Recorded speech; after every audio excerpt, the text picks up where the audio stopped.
Arca de Noé. Antes do dilúvio, a sociedade pervertera-se tanto que Deus decidiu destruir a terra. Então disse Deus a Noé: o fim de toda a carne é vindo perante a minha face, porque a terra está cheia de violência, e eis que os desfarei com a terra.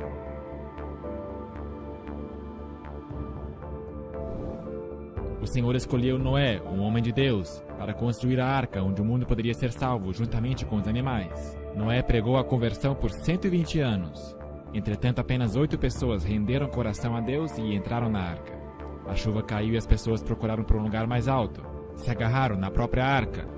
Mas o anjo do Senhor havia fechado a porta da arca por fora, e ela não poderia ser aberta. A graça havia terminado e era muito tarde. A morte e a destruição cobriram a terra, porque as intenções e pensamentos dos homens eram maus continuamente. Deus havia enviado o convite, mas eles não haviam aceitado. Era o julgamento da humanidade. Todas as fontes de água se romperam e as janelas do céu se abriram, e choveu na terra por 40 dias e 40 noites. Assim Deus destruiu todo o ser vivente que havia sobre a face da terra. Deus salvou seu povo do dilúvio, mas tiveram que permanecer por 1 ano na arca, até que as águas do dilúvio recuassem e a vida pudesse começar outra vez. Noé e sua família estavam ansiosos para deixar a arca. Ele ofereceu um sacrifício ao Senhor, e este colocou um símbolo de sua aliança no céu, que nunca mais destruiria a terra com um dilúvio, o arco-íris. A Bíblia nos diz onde a arca de Noé repousou. A arca repousou sobre os montes de Ararat. Mas o que são os montes de Ararat hoje? O nome Ararat, como aparece na Bíblia, é o equivalente na língua hebraica de Urato, antiga nação ao sudoeste da Ásia, mencionada em fontes assírias do início do século 13 a.C. Esta área inclui parte da Turquia Oriental, bem como do Irã. Moisés não estava falando de uma montanha específica. Quando ele escreveu Gênesis, ele se referia a um país, Urato. Assim, a Bíblia diz que a arca repousou nas montanhas de um país, de Urato. A Turquia Oriental, cruzando o vale do Monte Ararat, é o local que visitamos. Esta área foi fotografada em 1959 por ocasião de uma pesquisa. Posteriormente, o turco militar Duru Pinar observou o objeto em forma de barco nessas fotografias.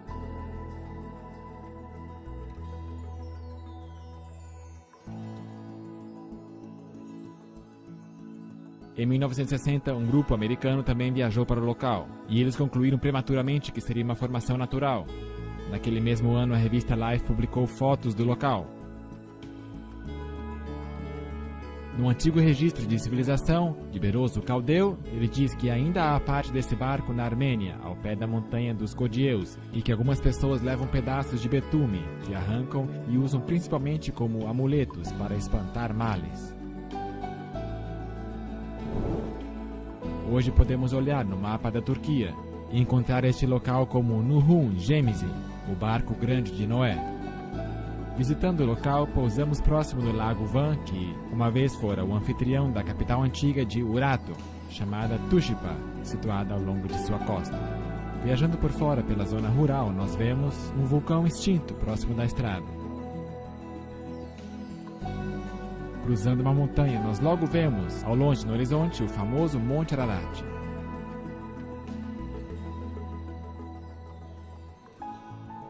Na sombra do Ararat está a cidade de Dalgi Buzati, local que atravessamos enquanto fomos em direção à arca.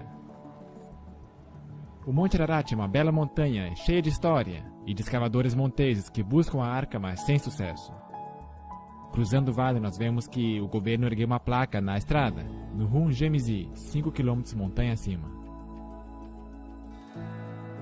Na primeira viagem de Ron Wyatt a essa região, no ano de 1977, ele não soube onde procurar e só esteve lá por 3 dias na área.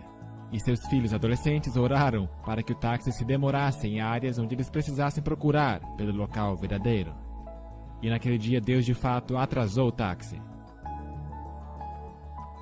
Aí em cima, nessas montanhas, está o lugar de repouso da arca. A tradução livre do nome dessa montanha é Monte do Juízo Universal, assim chamado por causa do evento mortal da inundação. À medida que subimos com o carro, podemos ver o menor Ararat e o grande Ararat atrás do vale. Ambas são montanhas vulcânicas, pós-diluvianas, que não estavam no mesmo local durante a inundação. Na verdade, seria o último lugar onde as pessoas deveriam procurar. Finalmente chegamos à arca. Observando da popa até a proa, podemos ver o esboço em formato de um barco. Ele tem uma popa arredondada e em frente um arco pontudo. A forma simétrica é uma evidência de que se trata de uma estrutura artificial. Ron White fez um total de 24 viagens até aqui para conduzir testes e pesquisas nesse objeto.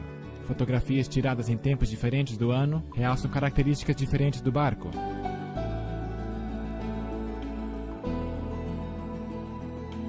Havia tantas evidências convincentes da descoberta nesse local que o governo turco declarou esta área como Parque Nacional da Arca de Noé. E ainda hoje o mundo é desavisado dessa descoberta surpreendente.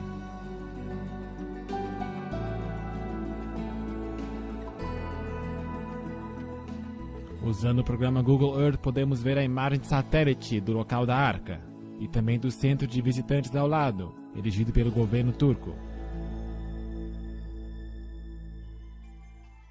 Foi no dia 21 de junho de 1987 que se realizou uma cerimônia na montanha para comemorar o local como o Parque Nacional da Arca de Noé. Autoridades do país se reuniram para partilhar o pão e prestigiar essa descoberta maravilhosa.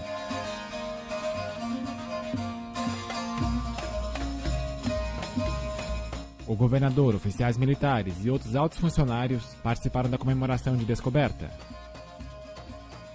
Ron White era um convidado especial por causa do extenso trabalho que ele realizou neste local. O centro de visitas daria boas-vindas a convidados de todo o mundo para contemplarem a arca. Havia muita euforia quando foi colocado concreto na fundação pelo governador e por Ron White. Este era um monumento aos restos mortais da Arca de Noé. Finalmente, a Arca de Noé foi achada.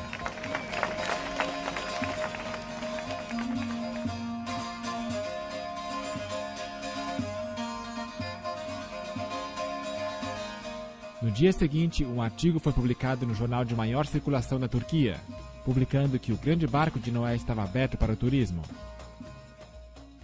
Agora, entremos no centro de visitantes para ver as evidências informativas à mostra. Estão reunidas várias fotografias e diagramas para mostrar as importantes características da arca.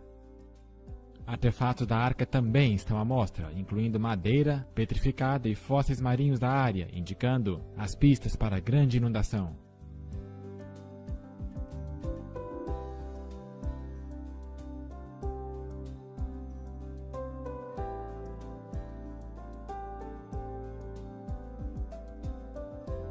O livro de visitas mostra que pessoas do mundo inteiro estiveram visitando o local. Muitos países diferentes estão aqui representados.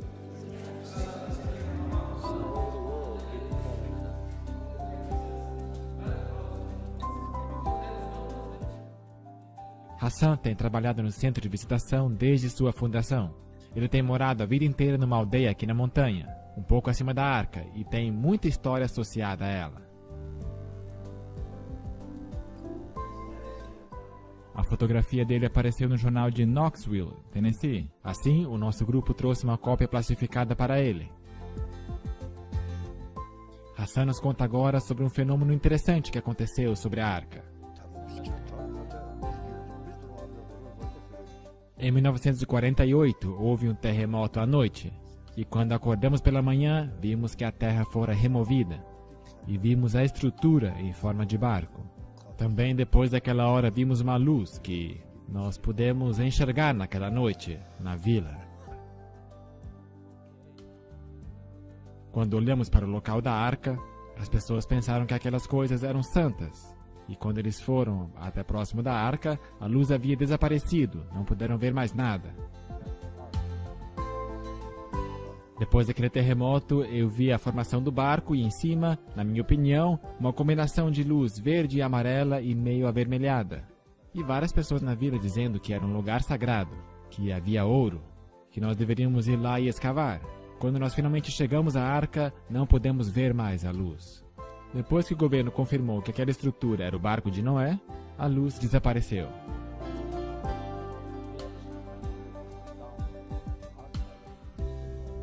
Tudo isso me faz pensar que realmente se trata da Arca de Noé.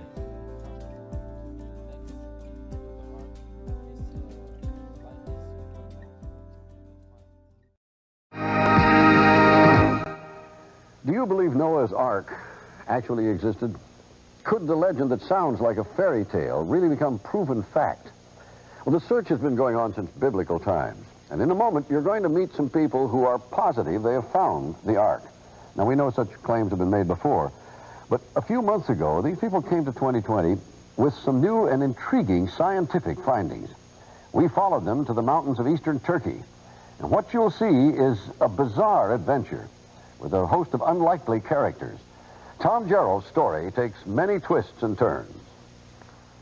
That's the seductive beauty that brings them here, snow-capped Mount Ararat. The explorers looked for the Ark there since that's the highest point around here. And as the floodwaters receded, presumably that's where it would have landed. But the Bible describes the mountains of Ararat, mountains plural. Is it possible that the Ark came to rest on one of the smaller sister mountains to Ararat? The boat-shaped site was first found and photographed by a Turkish army captain back in 1959.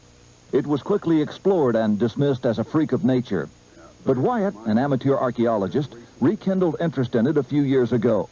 He brought in Dave Fassel, a marine salvage expert, to assess it. The Doomsday Mountain team brought in some high technology to explore the oldest legend of man. They began scanning their site with a molecular frequency generator. It's a device used by surgeons to pinpoint cancer tumors, and it's been used by Fassel to locate underwater treasure. This time, the molecular frequency generator began to pick up a unique pattern of iron lines beneath the earth. Okay, bring that one up. They began placing ribbons along those lines. The finished shape, outlined by the ribbons, was that of a huge ship, the approximate length and width of Noah's Ark, as described in the Bible. The fascinating field of ribbons soon attracted higher academic interest. That looks like iron. Okay. Dr. John Baumgartner, a physicist with Los Alamos Laboratories, sent samples back to the lab for analysis and confirmed that the metal they were tracing with the ribbons was indeed iron. With the width and the length known, the only remaining question was depth. By locating the depth of the hull, they could determine if the boat-shaped object had the cargo capacity described in the biblical Ark. To resolve this final issue, Wyatt and Fassel brought geologist Tom Finner to Turkey with his company's heavy-duty subsurface radar equipment. Gear like this located the black box cockpit recorder on the floor of the frozen Potomac River after the Air Florida crash. Suppose this rock were a foot or 2 feet underground. Would it give you a reading as to where that was? Could you locate it? Yes, we could. Is it possible that there will be a moment at which you'll say, this is a man-made object? The symmetry of the feature suggests it's about. I hope to prove that the underground structure is in fact that of a boat. It was here, several miles short of the boat-shaped site, that a waiting game began for Finner and the others. The party needed a final go-ahead from the Turkish government to complete their probe of Doomsday Mountain. Yeah. Anyway, we're going to hang in like smell on a skunk till there's nothing left to get this done. Hang in like the smell on a skunk. The Turkish government stopped the exploration. What now? Since we were there, Barbara, things have cooled down, and they've sent their own team of scientists in to take a look at this site. It's a very fascinating location. Radar de penetração no solo foi utilizado para ver o que tem dentro da formação. Os traçados criaram um quadro das madeiras debaixo da terra. Este diagrama nos mostra alguns dos elementos estruturais da arca, incluindo padrões paralelos e repetidos, indicando a formação antropogênica. De fato, há algo além de pedra nessa formação. Um dispositivo de radar desenvolvido por um grupo de pesquisa de geofísicos em Hudson foi utilizado na montanha. O dispositivo é chamado de SIR e é utilizado por companhias de exploração de energia para analisar o que está abaixo da superfície do solo. De acordo com o SIR, esses dados não representam geologia natural. É uma estrutura feita pelo homem. Essas reflexões acontecem muito periodicamente para ser estrutura natural fortuita.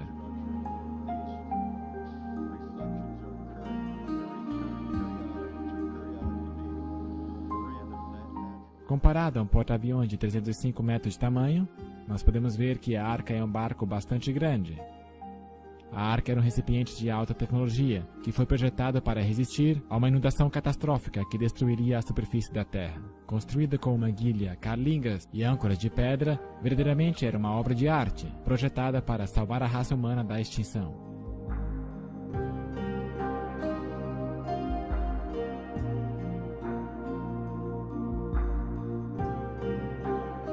Bíblia nos fala que a arca era de 300 côvados de comprimento, e a formação da arca foi medida em 156,9 metros de comprimento, que corresponde a exatos 300 côvados egípcios. Moisés, ao escrever a narração de Gênesis, era acostumado a usar o côvado egípcio, que é maior e tem aproximadamente 52 centímetros. A Bíblia menciona um côvado mais antigo, um côvado segundo a primeira medida, isto é, o côvado egípcio, que foi dividido em 28 dígitos, compondo a vara do côvado. Muito tempo depois, o côvado hebraico, de 45,7 centímetros de comprimento, foi criado e adotado. No Monte Megido, em Israel, os portões de Salomão podem ser medidos em exatamente 6 côvados egípcios, uma completa evidência do uso do côvado egípcio posteriormente.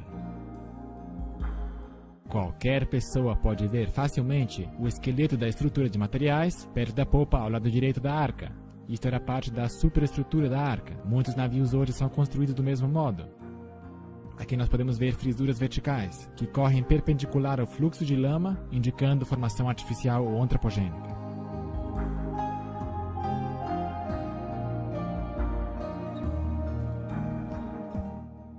Os garotos das aldeias vizinhas nos cumprimentam ao darmos uma olhada neste bordo da arca, que curva além, para frente. Este lado está enterrado predominantemente na terra. O lado de fora da arca, da parte da frente, está bem diante de nós, e então examinamos o lado a este bordo para ver o topo esqueleto das madeiras.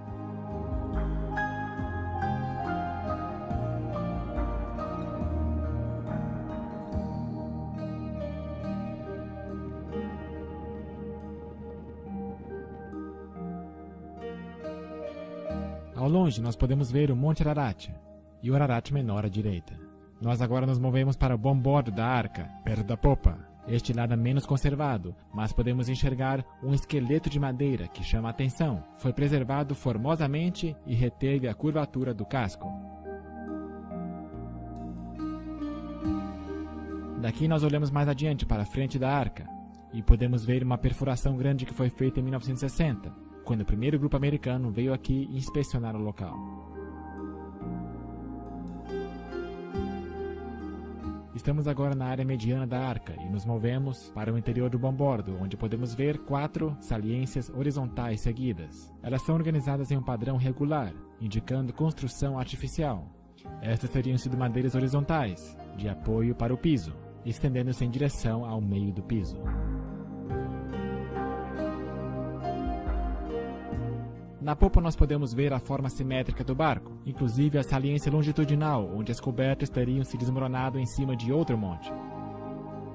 Continuando a inspeção da popa, podemos ver 5 objetos seguidos ao longo da área a bombordo do interior do piso. Estes foram medidos a intervalos regulares e parecem ter sido postes verticais que teriam apoiado o piso.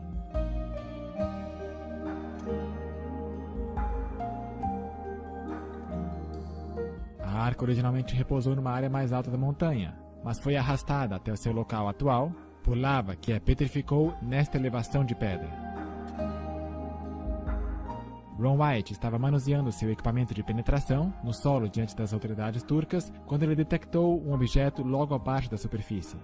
O que eles acharam foi esta bela madeira de piso. Foi feito o teste de carbono orgânico no laboratório de Galbraith e o nível de carbono orgânico era extremamente alto, batendo com os níveis da madeira que conhecemos.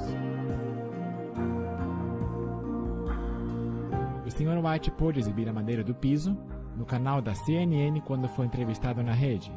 A madeira está em 3 camadas, parecida com madeira compensada, com cola escoando nas extremidades. E isso a torna mais forte do que um pedaço sólido de madeira. A área exterior está coberta de uma matéria preta. Também podemos ver pregos pequenos em sua superfície. Esta formação de camada de madeira pode ter sido a madeira de gopher mencionada em Gênesis. Pouco acima do local da arca está a aldeia de Uzen-Gili. Seu antigo nome era Nazar, pronúncia semelhante a Nizir, aldeia que o babilônico Beroso descreveu como estando perto do local da arca. Flávio Joséfo, no primeiro século, disse: seus restos podem ver-se até hoje junto a seus habitantes. Isto significa que a arca estaria em um local acessível. Esta aldeia local teria sido um produto do comércio turístico. se beneficiado de visitas à arca. Os visitantes da arca teriam comprado lembranças na aldeia. Evidência disso foi a descoberta no ano 2000, quando um arqueólogo achou este artefato a 18 metros da arca. No lado côncavo há uma estrutura de um homem que utiliza um martelo para assentar um prego. Pode ser Noé construindo a arca. No lado convexo, uma pintura antiga mostra um homem que liberta pássaros, semelhante à narrativa bíblica de Noé, libertando um corvo e uma pomba. Isto é apenas uma outra evidência surpreendente encontrada aqui, no local da arca. Ron White encontrou uma cavidade aberta no lado da arca. Utilizando um instrumento de perfuração, ele teve acesso ao interior da arca. Evidência atordoante foi obtida do interior do navio. Improvisando um longo dispositivo em forma de ancinho, esterco petrificado de animal foi extraído da extremidade. Pelo de gato também foi extraído dali. Depois, um chifre petrificado foi extraído. Isso de fato é tudo que alguém poderia esperar achar no fundo da arca. A Bíblia nos conta que os antediluvianos já eram peritos na extração de metal.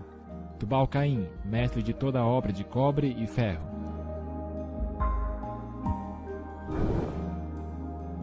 Este rebite grande de metal foi encontrado por Ron White no local, quando levou uma excursão para lá em 1991. O centro da haste foi golpeado enquanto estava quente, de forma que prensou a arruela em sua posição devida. Resultados de testes mostram que a haste tinha 8% de alumínio, metal em sua forma pura metálica feito pelo homem. Isso é mais uma evidência da natureza antropogênica do achado. Os céticos disseram que Ron White estava mentindo sobre a prova, mas será que ele realmente estava? Quando o grupo da arca, Discovery International, chegou ao local da arca, eles usaram detectores de metal para localizar artefatos de metal na arca. Isto é um pedaço de metal que tinha sido uma arruela circular nos seus dias melhores. Foi achado próximo da arca. Uma amostra disso foi levada ao laboratório de Galbraith, no Tennessee, e os resultados foram impressionantes. Tinha 8% de alumínio, a mesma proporção do teste anterior de Ron White. E este teste também mostrou uma quantia pequena de metal de titânio, que nesta forma também é um material fabricado pelo homem. O grupo da arca Discovery continuou suas análises e localizou outro artefato no local de este bordo. Uma porção disso também foi enviado ao laboratório de Galbraith para ser testada e sua composição metálica outra vez ser comprovada. Os resultados foram incríveis. Havia 8% de alumínio e 1,3% de titânio, mais 3,8% de magnésio, tudo indicativo de que a formação da arca é uma estrutura artificial. A Enciclopédia Britânica nos diz que, por causa de sua atividade química, o alumínio nunca aparece na sua forma metálica na natureza. Esses componentes particulares de metal são evidências poderosas que o local é uma estrutura artificial com material de alta tecnologia, consistente com o que deveríamos encontrar na Arca de Noé.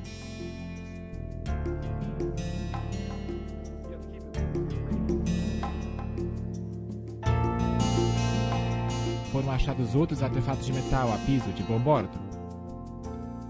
Nosso detector de metal captou os sinais de uma placa retangular que tinha 6 rebites originalmente. Um ainda é visível do lado esquerdo. Podem ser vistos artefatos de metais ao longo da arca, em vários locais.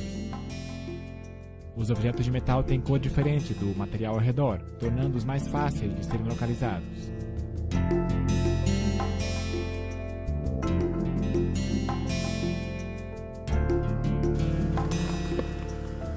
Na porção exterior da arca, ao nível mais alto, nós podemos ver este objeto que parece ser um chapéu de metal em cima de um poste vertical.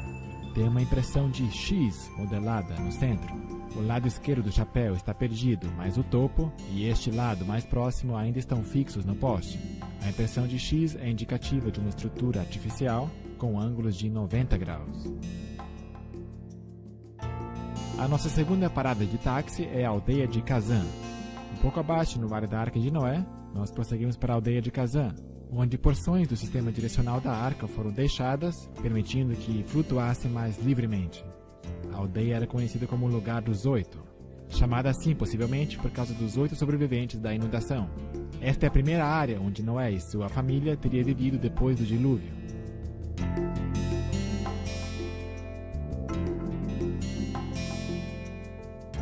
grandes âncoras de pedra foram penduradas na parte traseira da arca para manter a proa firme contra as ondas.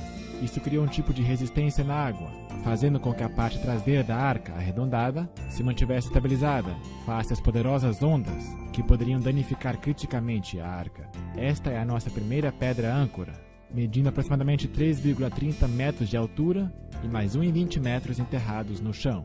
Um buraco foi perfurado no topo de cada âncora, 12 centímetros de abertura de um lado e 17 centímetros do outro, permitindo que uma corda fosse passada por dentro e um nó a fixasse.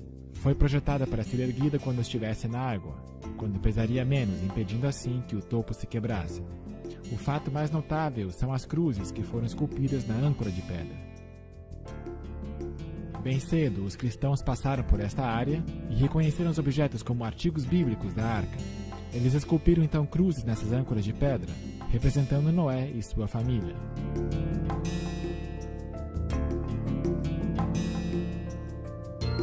A cruz maior aqui representa Noé e é do estilo das cruzadas.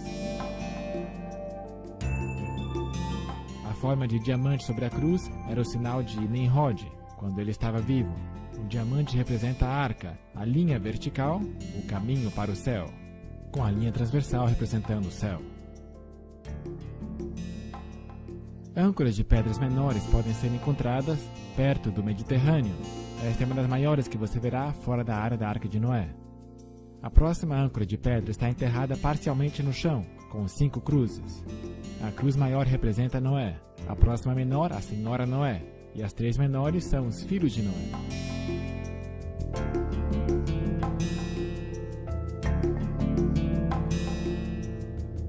Ao fundo está uma possível imagem da Torre de Babel, construída por volta de 200 anos depois do dilúvio, por Nimrod e seus seguidores rebeldes.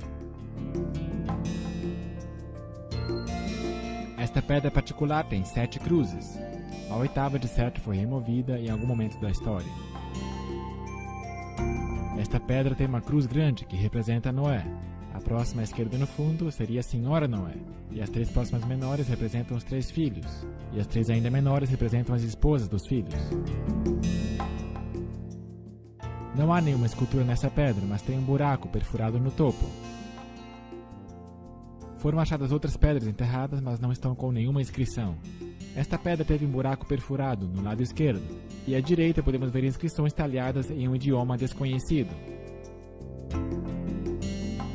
Vândalos quebraram esta pedra no topo. Também foram esculpidas cruzes nessa pedra.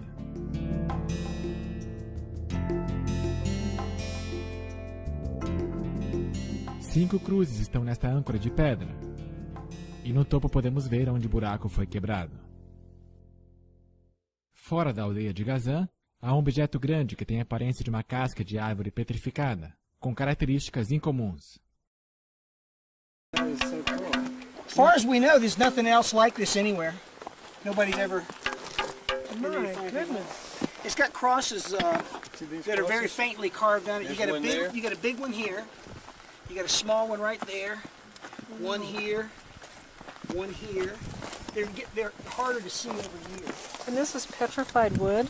Well, It looks like it, Ron doesn't it? said he thought it was petrified Bark. tree bark. Right. If you look at the... You ever see... It looks like a little bit like pine bark. It sounds like metal. Yeah, why would the anchor stone be wood? Would This it isn't be an rock? anchor stone. Oh, I see. This was just like something that was on the ark, right? I believe. Well, Ron theorized that this might have been the or part of the cover. You remember at one point it says, and Noah came out of the ark and he took the cover off, or he threw the cover off. And of course that's just speculation. We don't have a way of knowing, but this is a rather unique thing. It has the appearance and the texture of some kind of a bark, but you know it is stone. That is the cross. What? That is the cross. There you go. That is incredible. It has a very hollow sound. Very hollow. It sounds like metal. But it's just a Well, it's just that's its harmonic ring. right. Yeah. Harmonic resonance. You're right. Yeah. But not many stones that do that. That's true. With the sun coming out. There's, well, I think there's 8 crosses on it. We've been able to find 7. I think there's an 8th one up there, but it's Nossa próxima parada de táxi é a casa de Noé, em Kazan. Esta foto foi tirada em 1977 por Ron White, mostrando as paredes da casa de Noé. Desde então, todas as paredes foram derrubadas por caçadores de tesouro locais. Na parte da frente havia esta lápide grande. Na lápide estava um desenho de 8 pessoas e um barco em uma onda. A segunda maior pessoa estava olhando para baixo com os olhos fechados. Isso indica que esta era a lápide da senhora Noé. Depois que Ron White mostrou essa lápide a alguém, essa pessoa contratou outros para exumar o sarcófago de 5,4 metros da senhora Noé. A sua depressão no chão ainda é visível hoje. As joias dela foram depois vendidas no mercado negro por milhões de dólares. Estendendo-se para fora da casa de Noé, está este cercado de pedras para conter os animais.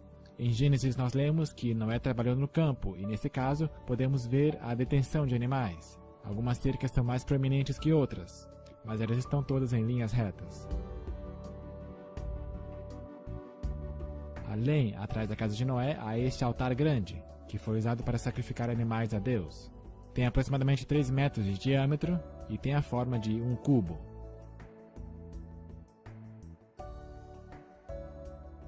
Em conclusão, podemos dizer, de acordo com Duro Pinar, que a formação da Arca de Noé está cheia de evidências que confirmam a sua autenticidade, especialmente quando consideramos todas as informações objetivamente.